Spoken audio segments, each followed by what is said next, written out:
Yeah, hi again. My name is Gert Jalass. Some people may know me from NAM, but this time I'm in my hometown, which is Berlin, on the now infamous Superbooth, and I'm representing Moon Modular. So what we are doing is building modules in this Moog format, so large size modules. And what I want to do is spend some words on what is going on here, and probably a little bit on history, how this all started. Yeah. So where I started with, I'm the typical DIY guy. So in the 70s there was a DIY project named Electro for Mant, and I started building my own devices. Because I couldn't afford the things like the Klaus Schulze, Tangerine Dream, Keith Emerson, whatever. So that was the start I was on. I then, Midi did come out, and so I said, oh no, this analog stuff is not good anymore, I do Midi. So I did do a lot of Midi development. One thing is I have one device which Kraftwerk is using, it's not today anymore, but is using. Then I thought, oh no, I don't like that all this stuff anymore, and quit more or less completely. And then I think it has been in the mid-90s, a guy in the US, Paul Schreiber, did introduce a MOTM, and I said, oh, that's a good idea. Somebody is doing kits I can build again. So I built that again, but obviously Paul's body, I haven't had it at that time quite a lot, but they didn't look like Moog. And then, I don't remember anymore, I bought a Moog 12, which I refurbished, brought it to life again, something like that. And did get known a lot of people who like me to refurbish stuff. So what I did do, refurbishing stuff. And then people asking me, yeah, you refurbish stuff, can't you build modules? I said, yeah, well, I don't know. Yeah, I can. And this was 2007. The first official module was launched in 2008. And well, now our line has outgrown a little bit the number of cabinets I can even carry here. This one is the second module ever developed, this sequential switch. And this is 2008. You see the graphics are reasonably organized. If you look on the more modern stuff, even the graphics designer is getting more and more involved into doing nice stuff. So what we did at the beginning, developing, is really the sequences, and that's where we are known for, so well known. Then later on we introduced the oscillator, the filter, and all the other modules. So these days it's a complete line of modules. I guess without the custom stuff 30, with all the custom stuff probably 50 to 60, I guess. So this one I couldn't bring the infamous system of Ed Buller, of Note fame, or Hans Zimmer in, because it's bigger than this. But what this system, and this is representing quite what we are capable to do. This is a sequencer cabinet. Everything which is clocks and gates and voltages ends in this module. Then there is a connection in the back. And this is pure sound module. And the voltages are here. And the gates are here. So you don't need basically lots of patch cords. You have all at your disposal. So what you see here is, these are the voltages, these are the gates. So you see this is oscillator, mixer, filter, so on and so on. It's a standard voice, more or less. So if I now switch on, you have to believe me that it is that one. I can prove that it is that one because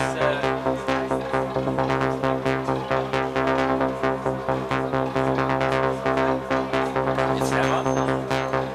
The good thing is there's no patch cord. So the next thing is there is some voltage here, which I hopefully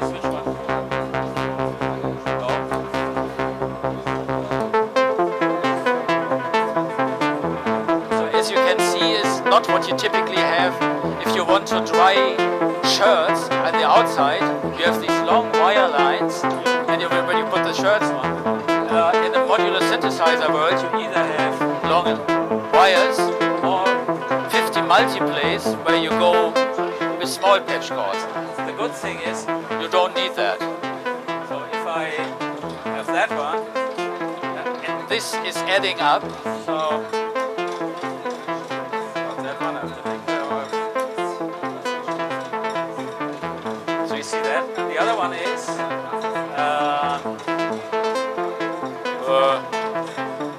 so nothing is happening. This is a Midi keyboard. There's a Midi to CV in here, and again the output of that are ending here.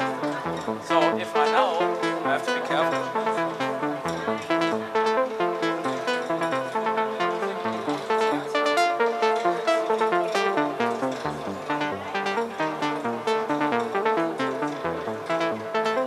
So that's basically the idea behind all that stuff, what you see here, and that stuff down there.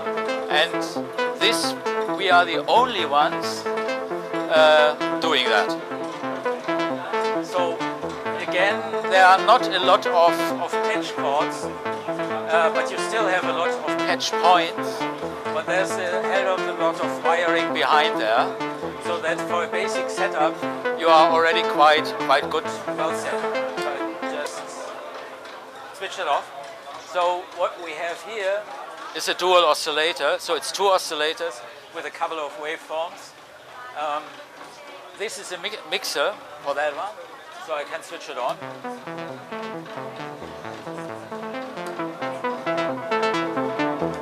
So there is a noise in there.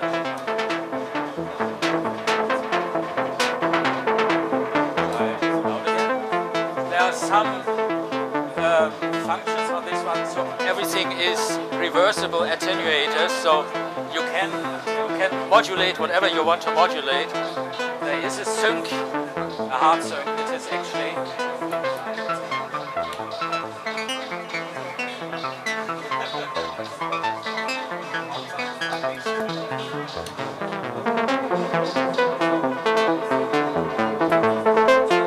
that's basically what the oscillator is able. You can switch waveforms. I skipped that, but you have a sine, you have a tri, everything you need, what you would expect from a standard oscillator. This mixer is coupled to that one and is going into a filter where you see there are some 24 dB something. I'm not telling the name what the filter core of that one is, but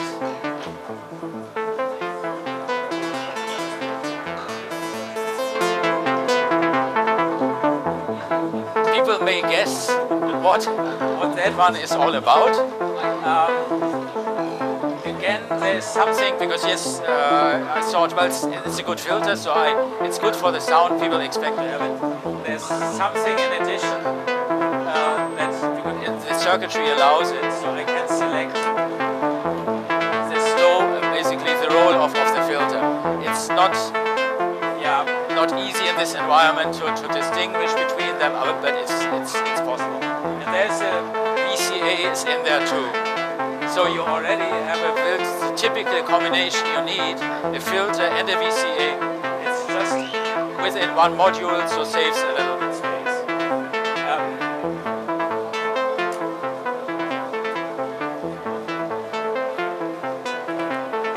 The trigger from that one I was talking about is a dual envelope generator.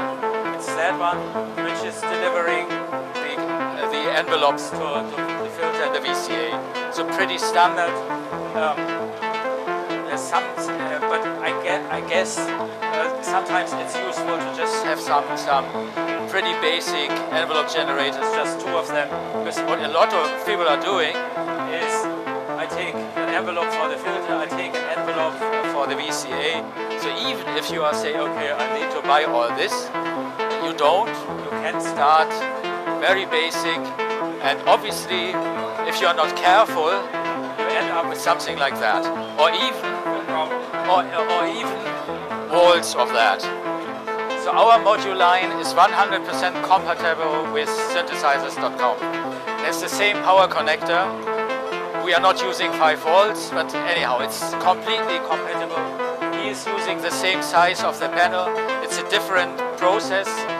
He is using, because we are using the one Moog is using. So you see, if you put them side by side, you see the difference. But the format is exactly the same. So you can put his modules in here and our modules in his or whatever. This is standard 1 volt octave, 5 volts whatever gate. So this is anyhow compatible. Yeah, size of the jacks is the same. So yeah, so from that it's pretty compatible. Yeah, the easiest thing is to go on what is written there. So the www.unaexperience.com, and there you have everything. There's a YouTube channel we have, and you get useful videos, probably not that useful videos, interesting videos, whatever. So you can see a lot what people are doing and how they are using it.